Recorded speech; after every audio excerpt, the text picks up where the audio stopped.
Muchos piensan que el 1 de enero del 2020 marcó el comienzo de una nueva década. Algunos vieron este año como una nueva oportunidad. A continuación, Max TV Online presenta ¿Qué nos pasó en el 2020? La pandemia del coronavirus. A principios de año, un nuevo coronavirus empezó a propagarse desde Asia hacia el resto del mundo. En marzo se convirtió en una pandemia que en apenas unas semanas nos reveló no solo nuestra fragilidad física, sino también la de nuestros sistemas sociales y económicos. El COVID-19 ha marcado nuestra vida cotidiana en una tarea casi imposible de abarcar.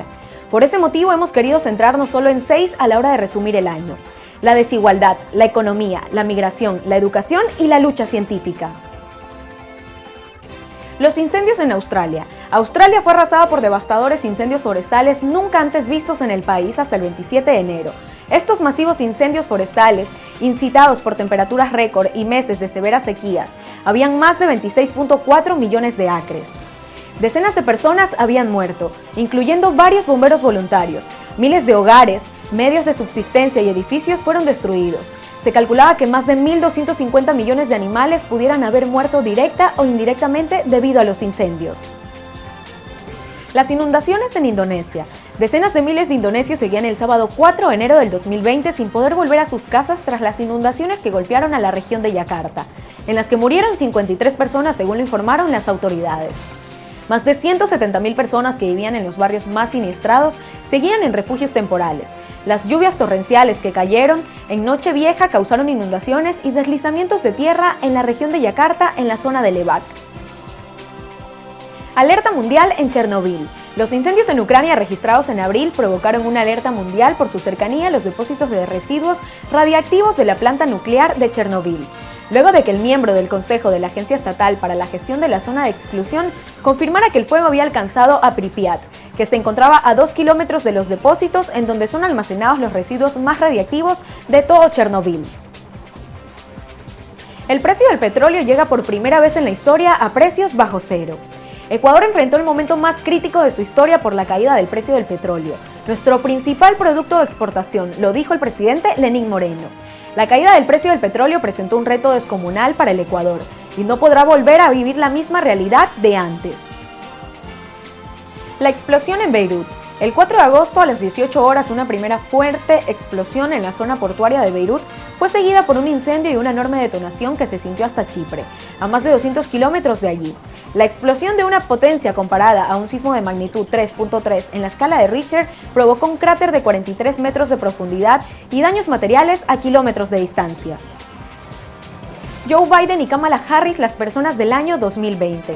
Biden lideró la alternativa a Donald Trump y lo venció, pero consciente de lo que no podía ofrecer por sí mismo, lo que un hombre blanco de 78 años nunca podría proporcionar: un cambio generacional, una nueva perspectiva y la encarnación de la diversidad en Estados Unidos, para lo que necesitaba la senadora Harris. Biden y Harris fueron reconocidos por cambiar la historia estadounidense, por mostrar que las fuerzas de la empatía son mayores que las furias de la división, por compartir una visión de curación en un mundo en duelo. La desigualdad desde la economía de género en el 2020.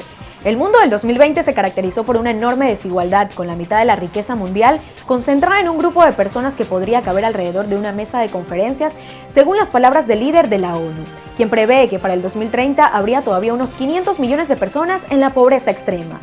En los últimos 12 meses, el COVID-19 ha profundizado esas desigualdades, una realidad que destaca la agencia de la ONU encargada de los asuntos laborales, la Organización Internacional del Trabajo. La difícil situación de migrantes y refugiados. En abril, expertos en derechos humanos hicieron sonar la alarma sobre el destino de los refugiados migrantes y otras personas desplazadas durante la pandemia, advirtiendo que los campamentos y otras instalaciones con alta densidad de población podrían detonar infecciones masivas de COVID-19. El colapso económico. Con millones de personas obligadas a trabajar desde sus casas, con las oficinas y tiendas cerradas como parte de las medidas de concentración y con los viajes restringidos en todas partes, fue inevitable que la economía sufriera. Tal como lo explicó el ministro de Finanzas, Mauricio Pozo, la economía de Ecuador se contraerá un 9% al cierre del 2020, debido a la pandemia del coronavirus, pero mejorará en el 2021. La metástasis de la corrupción. En medio de la crisis sanitaria de Ecuador, la corrupción se volvió aún más escandalosa en medio del dolor y sufrimiento de cientos de familias que pedían ayuda médica o reclamaban los cuerpos de sus familiares. Se supo de compras con sobreprecios en varios hospitales del país. El primer caso de corrupción en hospitales en Ecuador ocurrió en el Teodoro Maldonado Carbo el 3 de abril del 2020. Como una olla de presión que ya no resiste, en las semanas siguientes estallaron aún más denuncias. En el Hospital de los Ceibos de Guayaquil, en el Hospital Docente de la Policía, en el Hospital General Docente de Ambato, y fue necesario iniciar profundas investigaciones. Argentina legalizó el aborto. El Senado aprobó la madrugada de este miércoles la legalización del aborto hasta la semana 14, por 38 votos a favor, 29 en contra y una abstención. Ha enterrado así la ley vigente desde 1921, que lo consideraba un delito excepto en caso de violación o riesgo para la vida de la madre. En las calles, la marea verde feminista ha estallado de alegría. Con la nueva legislación, Argentina vuelve a situarse a la vanguardia de los derechos sociales en América Latina. Ahora, con casi 12 meses cumplidos, muchos se preguntan si este año podría empeorar a escasas horas de acabarse y si lo que ha pasado hasta ahora podría ser un indicador premonitorio de lo que está por venir.